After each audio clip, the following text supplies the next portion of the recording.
अस्सलामुअलैकुम, कैसे हैं तमाम दोस्त अहबाब। ये पेशावर का इलाका पबी है। यहाँ पर ये मिट्टी के बर्तनों का मरकज़ है। ये गमले और हर तरह की जो चीज़ मिट्टी से रिलेटेड है वो यहाँ से बआसानी मिल सकती है। और हमने भी एक छोटा सा सेटअप हवेलियाँ में शुरू किया हुआ है। उस सिलसिले में हमें अक्सर यहाँ आना पड़ता है और यहाँ से हम ये गमले वगैरह और ये जो चीज़ें हैं ये हम यहाँ से लेकर जाते हैं। तो जिस तरह वक्त गुज़रता जा रहा है तो लोग अपनी पुरानी रवायत के ऊपर आ रहे हैं।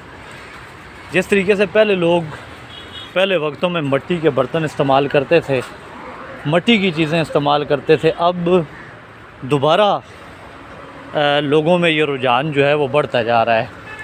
तो यहाँ पे आकर भी मैंने देखा है कि काफ़ी तादाद में लोग यहाँ ख़रीदो फ़रोख्त करते हैं।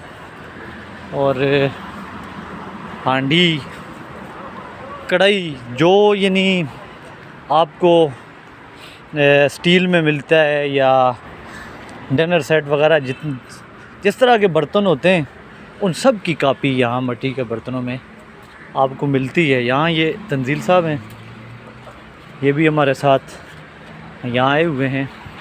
ये पूरे गोदाम आप इधर देख सकते हैं मिट्टी के बर्तनों के।